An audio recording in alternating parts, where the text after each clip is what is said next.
주님의 이름으로 환영하고 축복합니다. 오늘 우리에게 주는 하나님의 말씀은 시편 119편 67절부터 71절인데요. 제가 쉬운 성경으로 읽겠습니다.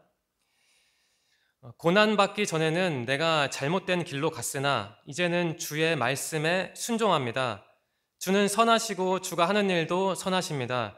저에게 주의 법령들을 가르쳐 주소서. 비록 교만한 자들이 거짓말로 나를 더럽혔어도 나는 마음을 다해 주의 교훈들을 지킵니다. 그들의 마음은 차디차고 아무런 느낌이 없습니다. 그러나 나는 주의 법을 기뻐합니다. 고난당하는 것이 내게는 좋았습니다. 그 때문에 나는 주의 법령들을 배우게 되었습니다. 아멘. 준비한 쇼츠 한 편 보고 러시아에서 유학을 했습니다. 제가 이 영상과 관련된 다른 영상을 전에 본 적이 있는데요. 유학 시절에 좀 힘들었나 봐요. 그게 뭐 경제적인 이유 때문이었는지 아니면 언어적인 이유 때문이었는지 뭐 다른 이유가 있었는지는 모르겠어요. 아무튼 굉장히 힘든 시기를 겪었습니다. 그래서 박신양 씨는 아마 지도교수를 찾아간 거죠. 힘들다는 거예요, 인생이. 푸념을 한 거죠. 하소연을 한 거예요. 그때 지도교수가 시집 한 권을 주면서 간접적인 교훈을 줬죠. 이런 교훈이죠. 당신의 인생이 왜 힘들지 않아야 된다고 생각하십니까? 이러한 교훈을 얻은 거예요. 박신양 씨는 말을 하지 않습니까? 삶이 좋을 때보다 기쁠 때보다 힘들 때가 더 많은 것 같다. 그럼에도 내가 나의 그러한 힘든 시기를 사랑하지 않으면 나는 나 자신을 사랑하지 않는 거다. 이러한 깨달음을 얻지 않았습니까? 박신양 씨의 깨달음이 제 마음에 파장을 일으켰는데 여러분은, 우리 청년분들은 무엇을 느끼셨나요? 네, 우리도 박신양 씨처럼 아플 때가 있죠. 오늘 설교의 주제가 고난인데 고난을 겪을 때가 있습니다. 그런데 우리도 박신양 씨처럼 그러한 고난을 통해서 우리 자신을 좀 단단하게 다질 필요가 있어요. 우리는 신앙인이니까 우리 자신 어떻게 단단하게 다질까? 하나님과 좋은 관계를 맺을 때 나의 인격이, 나의 영혼이 좀 탄탄해지지 않겠어요? 오늘은 설교를 통해서 그 점을 함께 살펴보자는 겁니다. 자, 설교 본문에 등장하는 고난이라는 단어가 나오는데 출처는 좀 불분명합니다. 하나님이 설계한 고난일 수도 있고요. 100%는 아닌데 확실한 건 아니죠. 중요한 것은 그 고난 안에 하나님의 섭리가 숨어 있다는 거예요. 하나님이 내가 겪는 고난을 통해서도 나를 인도하신다는 거죠. 물론 고난은 그 자체로 아픈 겁니다. 제가 고난을 미워하는 것은 아니고요. 하지만 중요한 건 하나님이 그 고난을 활용해 나와 함께 하시고 나에게 좋은 걸 주신다는 겁니다. 그러니까 고난이 약이 되기도 해요. 그래서 어떤 신학자는 이 본문을 두고 이렇게 주석을 합니다. 고난의 학교에서 얻는 유익이라고 주석을 하기도 해요. 자, 저는 소망합니다. 이 본문이, 그리고 제 설교가 이 자리에 있는 청년분들에게 조그만 위로를 주기를 소망합니다. 내가 아무리 힘들어도, 내 인생이 가시밭길이어도 하나님이 나와 함께 하시고 나에게 좋은 것을 주신다. 그러한 믿음이 있으면 고난은 절반은 극복한 것이죠. 여러분에게 하나님의 그러한 위로가 있기를 바라는 마음에서 저는 3가지 메시지를 준비했습니다. 첫 번째 메시지인데요. 이렇게 정리해 볼까요? 때로는 넘어져야 다시 일어납니다. 이렇게 정리를 할게요. 관련 본문은 67절인데요. 이렇게 기록을 하네요. 고난받기 전에는 내가 잘못된 길로 갔지만 이제는 주의 말씀에 순종합니다. 이렇게 기록합니다. 이 시편 저자는 고난이 있기에 내가 주의 말씀에 순종하게 되었대요. 그게 구체적으로 무슨 고난인지는 앞에서 말씀드린 것처럼 잘 모르는데 아마 69절을 보시면 어느 정도 유추를 할 수는 있죠. 좀 사람들에게 좀 당한 것 같긴 한데요. 이제 확실하진 않습니다. 아무튼 구체적으로 그 고난이 뭔지 알 수는 없지만 아무튼 저자는 고백하기를 고난 받기 전에는 자기가 좀 신앙적으로 잘못된 삶을 살았는데 고난을 받아서 그 덕분에 주님의 말씀에 귀를 기울이고 순종을 하게 되었대요. 자, 그 말씀이라는 단어가 나오는데요. 본문을 보시면 비슷한 단어가 많이 나옵니다. 정리해 볼까요? 67절의 말씀이죠. 68절과 72절의 법령, 69절 교훈, 70절 법, 이렇게 단어가 구분되어 있습니다. 원어를 봐도 달라요. 이렇게 다릅니다. 정리해 봤는데 이렇게 다른데요. 공통적으로 주님의 말씀을 의미해요. 이 시편이 언제 작성됐는지는 좀 논란이 있습니다. 주전 10세기, 그러니까 다윗 때로 보는 견해도 있고, 그러니까 전통적인 견해죠. 또 대다수 학자는 제가 알기로 5세기, 그러니까 이스라엘 사람들이 이라크 포로 생활하고 고국으로 돌아온 다음에 쓴 것이라는 주장이 좀 대세로 알고 있는데, 만약 후자의 주장이 맞다면 여기서 말하는 말씀, 이 법들은 아마 구약 성경일 거예요. 그때쯤에는 구약 성경이 다니엘서를 제외하면 거의 다 작성이 됐으니까 편집도 되고, 아무튼 주의 말씀은 하나님의 말씀, 구약 성경 아니면 저자에게 주신 하나님의 음성, 그렇게 이해하셔도 될 것 같습니다. 그렇다면 저자가 그냥 말씀이라고 단어를 통일하면 되지 왜 다양한 단어를 썼을까 생각해 보았는데요. 아마 이게 시니까 어떤 그런 운율을 살리기 위해서 의도적으로 그런 장치를 도입한 것 같아요. 그냥 그 정도 참고하시면 될 것 같습니다. 네, 저자는 고백을 하죠. 고난 덕분에 자신이 하나님의 말씀을 듣게 되었대요. 하나님의 말씀이라 함은 그냥 하나님이죠. 저자는 고난을 통해서 하나님의 손을 굳게 붙잡게 된 거예요. 자, 우리에게 적용해 봅시다. 질문을 드릴까요? 여러분, 요즘 무엇 때문에 힘이 듭니까? 여러분의 마음을 아프게 하는 인간들은 누구예요? 한번 생각해 보십시오. 손지창 씨 아시죠? 청년분도 아실까 모르겠네요. 예전에 그 장동건 씨와 제가 알기로는 동급의 그 유명한 연예인이었어요. 은퇴를 하시고 사업을 하시는데 지금은 이벤트 사업이라고 합니다. 아마 그런 행사 같은 거 이렇게 주관하는 그런 일 같아요. 그 아내분이 오연수 씨잖아요. 근데 그분이 어떤 프로그램에 나오셔서 남편이 겪은 일을 얘기를 했어요. 하루는 그 손지창 씨를 어떤 사람이 사업 일을 할 때 엄청 힘들게 했나 봐요. 고통을 준 거죠. 뭐 의도적인지 모르겠는데. 그래서 손지창 씨가 아내에게 이런 말을 했대요. 저 사람 그냥 물로 끌고 가고 싶다고, 멱살 잡고. 그게 무슨 말이겠어요? 그냥 쳐 죽여보고 싶다는 얘기죠. 가만두기 싫다는 얘기죠.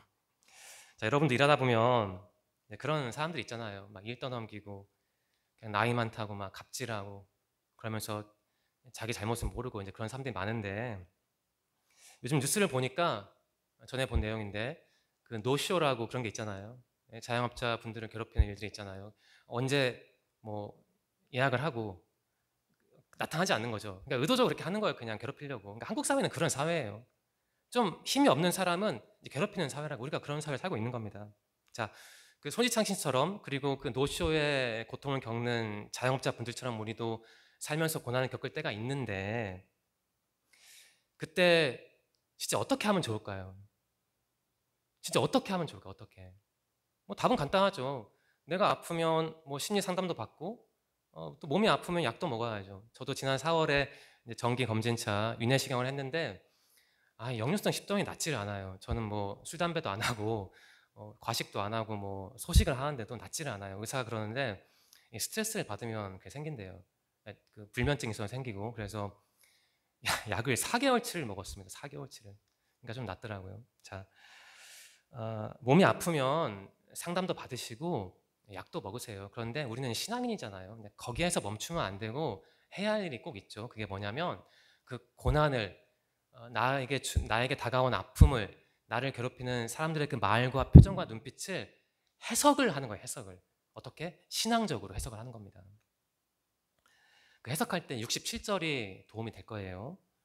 물론 모든 고난이 다 하나님이 계획하신 건 아닙니다. 어떤 부조리한 사회 구조 탓에, 그리고 좀 또라이 같은 인간들 때문에 내가 고난을 겪기도 하지요. 하지만 중요한 것은 이제 그러한 고난을 통해서도 하나님이 나와 함께 하신다, 일을 하신다, 이 평범한 사실을 꼭 마음에 간직하는 게 저는 중요하다고 믿습니다. 인간은 좀 어쩔 수 없는 것 같아요. 아파야 하나님을 한 번이라도 찾지요. 저는 정말 그렇게 믿어요. 뭐 욥을 보세요. 또 욥이 너무 식상하다면 이스라엘 구약 역사를 한번 보세요. 그 사람들이 나라를 빼앗기고 이라크로 끌려가고 그런 과정을 겪으면서 뭘 깨달았습니까? 하나님을 붙들어야 한다는 걸 깨달았잖아요. 그러니까 인간은 어찌 보면 어쩔 수 없는 것 같아요. 자, 메시지를 다시 정리하면, 그러니까 때로는 자빠져야 다시 일어나는 겁니다. 제가 여러분이 겪는, 청년분들이 겪는 고난을 정당화하는 것도 아니고요. 여러분이 죄인이라는 말 하는 것도 아니고, 여러분의 고통을 준 그 사회 구조를 혹은 사람들을 옹호하는 것도 아닙니다. 다만 내가 겪는 고난을 신앙적으로 해석할 필요가 있다라는 점을 제가 강조하는 거예요. 여러분이 겪는 아픔이 있을 텐데요. 그 원인을 파악하는 게 물론 중요하죠. 하지만 이런 질문을 던지는 게 더 중요합니다. 어떤 질문이냐면요. 내가 이 과정을 잘 통과함으로써 어떻게 하나님을 좀 잘 만날 수 있을까? 하나님을 이해할 수 있을까? 라는 질문을 던지고 그 질문과 씨름을 하는 거예요. 그게 청년들 수준 그 이상에서 해야 할 작업인 겁니다. 전에 뉴스를 보았는데요. 그 해병대 교관, DI라고 하죠. DI, 드릴 인스트럭터, 교관, 그 훈련병 교관이 나왔는데 그 훈련병들에게 하는 말을 딱 이렇게 찍었어요. 무슨 말을 했냐면 힘들 때는 생각을 하지 말래요. 맞는 말이죠. 이제 군대 갔다 온 분은 다 알죠. 저는 다르게 말하고 싶어요. 힘들 때는 생각을 밀도 있게 잘해야 합니다. 어떻게 해야 하냐? 앞에서 말씀드렸잖아요. 내가 이 고난을 어떻게 넘길 것인가? 내가 하나님과 함께 이 고난을 어떻게 해석할 것인가? 그러한 생각이 중요한 것이죠. 저도 이렇게 생각을 해요. 아, 내가 지금 자빠졌구나, 넘어졌구나. 어떻게 해야 일어날 수 있을까? 이런 생각을 하면, 신앙적인 묵상을 하면 좀 저를 괴롭힌 그런 구조나 사람들에 대한 분노가 사그라들긴 합니다. 물론 다 없어지진 않지만, 시간이 걸리겠지만, 아무튼 해석이 중요한 것 같아요. 결국 신앙은 시선 싸움이죠. 하나님을 볼 것인가 아니면 저 자식들을 볼 것인가, 이것을 여러분이 선택을 하시기 바랍니다. 고난을 겪는 청년들이 이 자리에 있다면 가령 인간관계에서 원치 않은 말을 들어서 마음이 아픈 분들이 있다면, 그래서 넘어진 분들이 있다면 67절 말씀을 잘 활용하셔서 꼭 빠른 시일 안에 다시 일어서시기를 바랍니다. 네, 지금까지 살펴본 메시지 정리를 하면요, 이거죠. 이 시편 저자는 넘어져서 하나님을 붙잡게 된 거예요. 그런데 그 과정에서 이 시편 저자는 하나님이 어떤 분인지 알게 됐어요. 뭐라고 고백합니까? 하나님은 선한 분이래요. 여기서 두 번째 메시지가 나오는데요. 이렇게 정리할까요? 내가 힘들어도 하나님은 선한 분입니다. 라고 이렇게 일단 거칠지만 정리를 하겠습니다. 68절인데요. 우리 한번 혹시 다 함께 읽을 수 있을까요? 68절? 혹시 방송실 그게 될까요? 68절 한번 같이 읽었으면 하는데요. 오늘 세 가지 메시지 중에 가장 중요한 거라. 자, 68절 같이 읽겠습니다. 시작. 주는 선하시고 주가 하는 일도 선하십니다. 저에게 주의 법령들을 가르쳐 주셔서. 아멘. 68절 전반부는 상당히 흥미로운 고백입니다. 보시면 하나님은 좋은 분이고 하나님이 하시는 일도 좋은 거래요. 그러니까 세상이 부조리하죠. 그럼에도 불구하고 하나님은 좋은 분이고 좋은 일을 하신대요. 나를 괴롭히는 인간들이 있죠. 하지만 그럼에도 불구하고 하나님은 좋은 분이고 좋은 일을 하신대요. 하나님은 좋은 분이다. 하나님이 좋은 일을 하신다. 이렇게 선하다는 표현이 두 개 나오잖아요. 그만큼 저자는 하나님을 굳게 신뢰한다는 거죠. 제가 국어사전을 찾아보니까요, 믿다와 신뢰는 다르더라고요. 믿는 건 믿는 거고 신뢰는 굳게 믿고 의지하는 거예요. 그러니까 우리는 단순히 믿어야 하는 게 아니고 그분을 신뢰해야 하는 것이죠. 자, 우리에게 정해 봅시다. 20대 후반으로 기억하는데요. 제가 한참 힘든 때라, 불행한 때라, 집에 있으면서 막 생각을 하다 보니까 자꾸 막 부모를 원망하게 되더라고요. 이런 거였습니다. 좀 지금 말씀드리면 창피하긴 한데, 우리 엄마 아빠가 좀 고액 연봉자였다면 내가 이렇게 살겠어. 내가 좀 좋은 집안 출신이었다면 좀 잘 풀렸을 텐데, 이제 이런 불평이 저도 사람이라 나오긴 나오더라고요. 자, 우리가 힘들 때 그 원인이랄까? 원인을 보통 자기 자신에게 찾는 사람은 많지는 않은 것 같아요. 보통은 환경을 보고, 다른 사람을 보고, 부모를 보고 뭐 그런 식이죠. 그런데 어찌 보면 그건 당연한 것 같아요. 계속 내 탓만 하면 어느 순간에 내가 좀 붕괴하지 않겠습니까? 그냥 미쳐버리니까 좀 자기를 보호하기 위해서 좀 의도적으로 생존 본능이 발동해서 그냥 남 탓을 하면서 좀 화살을 돌리면서 숨을 쉬는 것 같은데, 아무튼 저처럼 견디기 어려우면 부모 탓을 하기도 하고 또 하나님 탓을 하기도 하죠. 뭐 이런 유명한 질문이 있지 않습니까? 왜 하나님 저에게 이런 일이, 뭐 이런 질문이 있잖아요. 그런 저에게 이 68절은 굉장히 교훈적으로 다가왔어요. 이 저자는 보세요. 상황을 분석하지 않아요. 사람을 비난하지 않아요. 자기 자신을 자책하지 않아요. 무슨 사회 구조를 거들먹거리지는 않습니다. 근데 지금 뭘 하고 있습니까? 이 사람이, 이 양반이. 하나님이 어떤 분인지 정의를 해요. 그 하나님이 무슨 일을 하시는 분인지 그분의 행위를 정의를 합니다. 그분은 좋은 분이고 좋은 일을 하신다는 거죠. 그렇다면 생각을 해봐야죠. 좋다라는 말을 하는데 그럼 좋다라는 뜻이 뭔가? 저는 이렇게 풀어보고 싶어요. 내 인생이 내 뜻대로 풀리지 않는다 하더라도, 또 나를 괴롭히는 문제가 해결이 안 되더라도, 또 해결돼도 또다시 다가오더라도, 그리고 나를 괴롭히는 사람들이, 그보다 더 심한 사람들이 언젠가 나를 찾아오더라도 괜찮다는 거예요. 왜냐하면 하나님이 그분이 나와 함께 하시니까 저는 좋다, 선하다는 표현을 한번 그렇게 이해해봤습니다. 그러니까 다르게 표현하면 하나님이 나와 함께 하신다라는 그 자체가 좋다라는 거죠. 좀 납득이 잘 안 될 수도 있는데 제가 좀 다소 민망하지만 또 다시 또 저의 아내 얘기를 또 하겠습니다. 저희 부부는 그렇게 뭐지 자랑할 데가 없는 부부예요. 뭐 집도 없죠, 그 흔한 차도 없죠, 아이도 없고 뭐 내세울 게 별로 없는 거예요. 둘 다 고용 연봉자도 아니고. 그런데 저는 삶이 그렇게 힘들다면 힘들어도 그냥 아내와 함께하면 괜찮은 것 같아요. 물론 그분이 어떻게 느낄지는 모르겠지만 저는 괜찮은 것 같아요. 자, 제가 꼭 제가 아내의 비유를 들었지만 여러분 모두에게 사랑하는 사람도 있잖아요. 부모일 수도 있고 형일 수도 있고 동생일 수도 있는데 내가 삶이 고되고 힘들어도 그 사랑하는 사람이 옆에 있으면 그 사람과 함께하면서 그 어려움을 해결은 못해도 헤쳐나갈 수 있잖아요. 그러니까 내가 내 옆에 사랑하는 사람이 있으면 그 고통이 반감되거나 다르게 보이잖아요. 그러니까 마찬가지 원리가 똑같은 원리가 신앙에도 적용되지 않겠어요? 그러니까 하나님 나와 함께 하신다면 내 문제가 지금 당장 없어지지 않아도 해결되지 않아도 그러니까 그분의 손을 잡고 그 문제를 좀 다른 각도에서 바라볼 수 있잖아요. 저는 그게 해결의 시작점이라고 보거든요. 계속 그냥 여기에 몰두할 것인가 아니면 하나님을 바라볼 것인가. 이 바라보는 순간 문제는 사실 절반은 해결된 거죠. 저는 그런 비유를 들고 싶습니다. 여러분 다시 메시지를 정리하면 내가 아무리 힘들어도 나를 괴롭히는 사람이 있어도 내 인생이 너무 가시밭길이라도 하나님은 좋은 분이다. 하나님은 나를 위해 좋은 일을 하신다라는 사실은 변하지 않고 이제 그게 변하지 않는다고 우리가 믿고 고백을 해야 하는 겁니다. 사실 그것을 조금 더 느끼려고 저는 주일 예배를 드리는 것 같아요.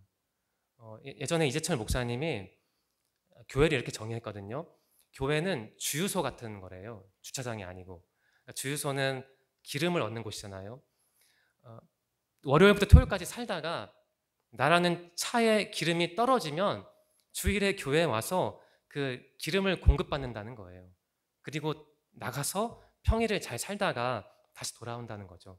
저는 그것을 주일 예배로 바꿔봤어요. 왜 우리가 굳이 주일에 꼭 와야 하냐 이곳으로. 그냥 집에서 유튜브 보고 예배 드리면 안 되냐.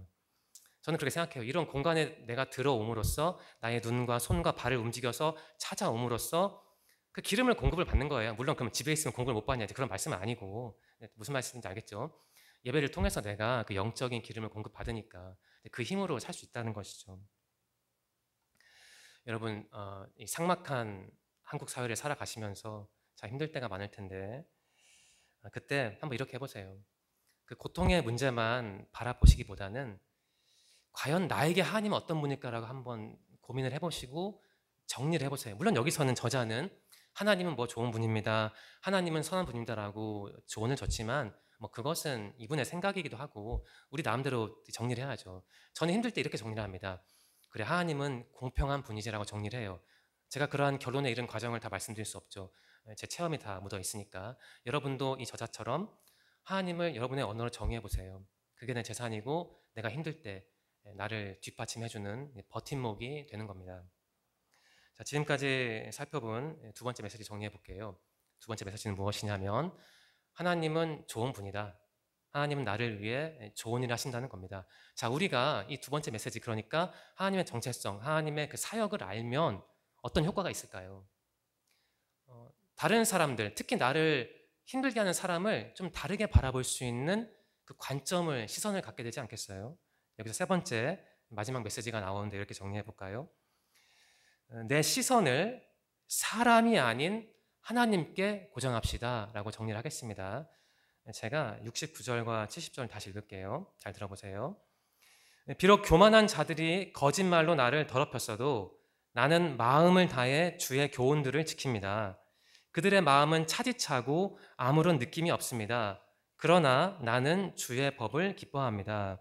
자, 보시면 이 저자를 고난에 빠뜨린 인간들이 나옵니다. 한 명이 아니에요. 다수죠. 몇 명인지 모르겠지만 아마 그 거짓말이라는 단어가 있으니까 이 자식들이 그 저자를 쥐에서 거짓말로 이제 덫에 빠뜨린 것 같아요. 덫에 걸리게 한 것 같아요. 그러니까 고통스럽죠. 제가 볼 때는 그 사람에게 당하는 게 진짜 힘든 겁니다. 일로 인해 힘들기도 하죠. 하지만 일은 그냥 날밤새고 일하면 해결할 수 있는데 사람은 해결이 안 돼요. 그러니까 진짜 사람 힘들게 하는 거죠. 아무튼 저자는 억울할 법도 하죠. 그런데 보시면 이 구조 자체가 그래요. 다 보시면 처음에 고통이 나오고 그 다음에 바로 주의 말씀, 법령 다 그런 게 나옵니다. 그러니까 이 저자는 그 환경을 보는 게 아니고 그러한 어려움이 있어도 고난이 있어도 뭘 본다는 거예요? 주의 법령, 말씀, 교훈, 달리 표현하면 하나님을 본다는 거예요. 그러니까 여기서 신앙이 무엇인지 나오죠. 그러니까 저자는 고난 중에서도 그 하나님을 향한 영적인 시선을 하나님께 고정한 겁니다. 그러니까 중요한 걸 놓치지 않은 거죠. 69절이 묘사하는 상황은 굉장히 억울한 상황입니다. 한 명도 아니고 다수의 좀 나보다 경쟁력이 높은 전투력이 높은 인간들이 작당 모의에서 나를 빠뜨린 건데 쉽지가 않은 거죠. 이 본문을 좀 이해하기 위해서 제가 좀 저의 과거를 한번 돌이켜봤습니다. 제가 그때가 아마 1999년인지 2000년인지 확실히는 모르겠는데 둘 중 하나일 거예요. 근데 군산에 있는 모 장로교회 다닐 때였고 저는 당시 청년부에서 가장 나이가 어렸습니다. 그때 만 19, 20살이었으니까 어렸죠. 저희 청년부가 이제 하도 시간이 지나서 기억이 나지 않는데 아마 토요일이었던 것 같은데 토요일마다 모여서 성경 공부를 했어요. 저희 교회 앞마당에 컨테이너 박스가 2개 있었습니다. 그러니까 1층과 2층이 있었어요. 1층은 식당으로 쓰였고 청년부 모임을 했고요. 2층은 당시 저희 교회에서 영어 교습소를 운영을 했어요.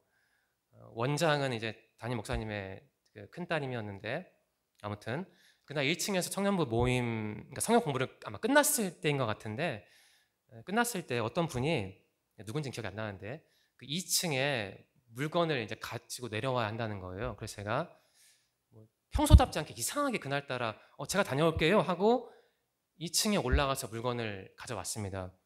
그러고 몇 분이 흘렀는지 모르겠는데 그 원장, 그 누나가 그러니까 목사님 따님이 2층에 올라갔다 온 다음에 이런 말을 하는 거예요. 학원비가 사라졌다는 거야. 학원비가.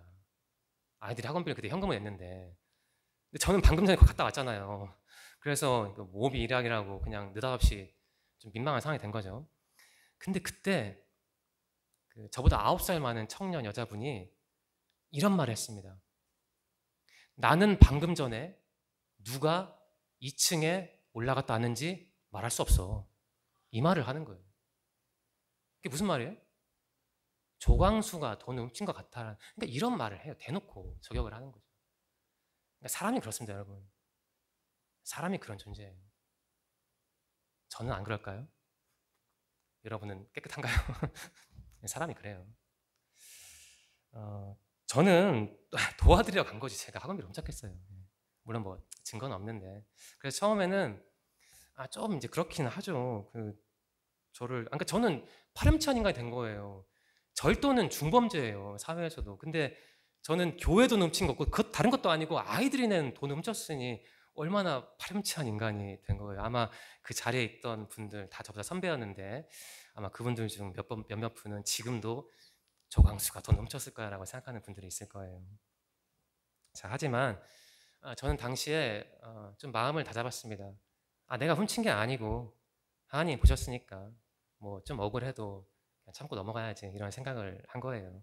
그러니까 나름대로 저는 이 본문 말씀을 좀 꿰어 맞추기 비슷하게 하는데 이 본문 말씀을 나름대로 제 수준에서 미약하게나마 실천을 한 겁니다. 누가 나를 덫에 빠뜨려도 나를 힘들게 해도 그래 하나님 봤으니까 뭐 그냥 넘어가자 이렇게 처리를 한 것이죠. 물론 우리가 억울한 일을 겪을 때 저처럼 무조건 참으면 안 됩니다. 만일 그게 너무 심한 수준이라면 해명을 해야죠. 가만히 있으면 누구 말대로 가만히로 보니까 이제 그러면 안 되고 본문에 나오는 좀 몰상식한 사람들이 많죠. 그러한 사람들이 너무 많으니까 좀 대응 방식을 일반화하기는 어려운데요. 한번 해보세요. 여러분의 인격을 살인하는 수준의 공격이 들어온다면 반드시 대응을 하십시오. 심지어 교회 안에서 여러분보다 나이가 많은 사람이라도 그런 건 대응을 해야 합니다. 왜 대응을 해야 할까? 대응을 해서 상대를 찔러야 그 사람이 나중에 그러지 않는 겁니다. 한번 학습이 되면 사람은 타락한 존재라 또 할 수 있다고요. 먹히네? 그래 또 해볼까? 이런 사람이 없을 것 같나요? 하지만 그 정도가 아니라면 그냥 웬만하면 그냥 넘어가 주세요. 그게 나 자신에게 좋은 것 같더라고요. 제 경험상 너무 심하지 않으면 그럴 수도 있지. 그 사람이 부족한 거지. 그냥 넘기는 그런 훈련이 필요한 것이죠. 자, 여기 보시면 하나님께 제가 시선을 고정하자는 그 조언을 드렸잖아요. 하나님께 시선을 고정하자. 말은 쉬운데 어떻게 하면 좋을까? 여기 답이 나오죠. 그러니까 주의 교훈, 주의 법입니다. 하나님의 말씀. 다르게 표현하면 그렇게 억울한 일이 있을 때, 힘든 일이 있을 때 하나님이 계시니까, 하나님 보셨으니까 라고 말을 하는 것이죠.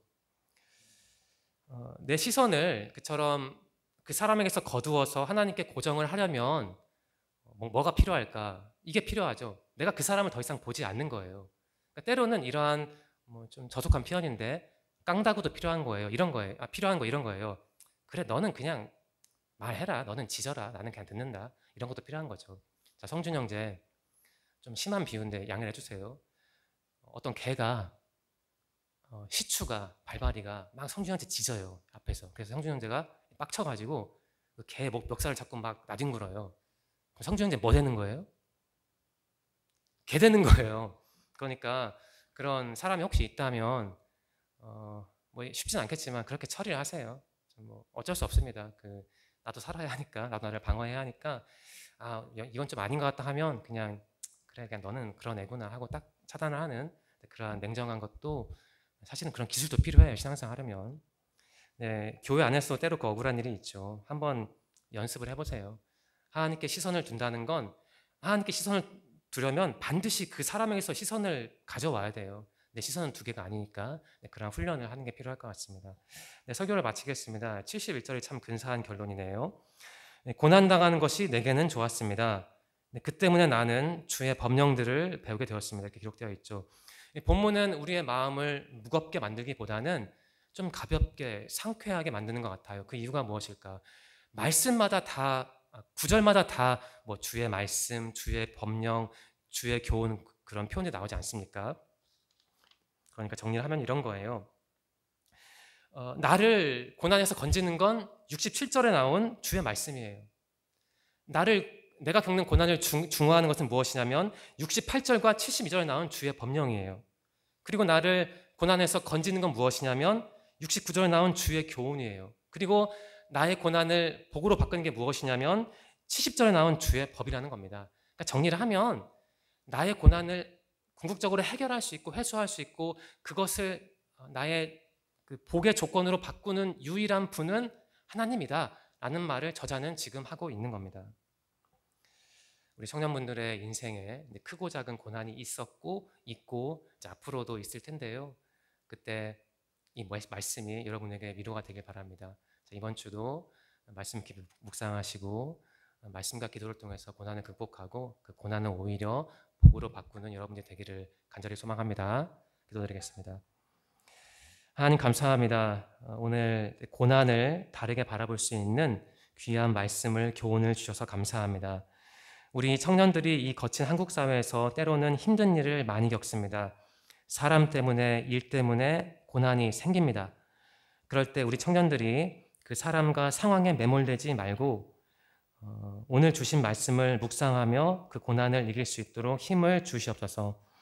이번 주도 말씀 안에서 또 기도하며 주님의 은혜를 누리고 다음 주에도 이 자리에서 예배드릴 수 있도록 인도해 주세요. 예수님의 이름으로 감사하며 기도드립니다. 아멘.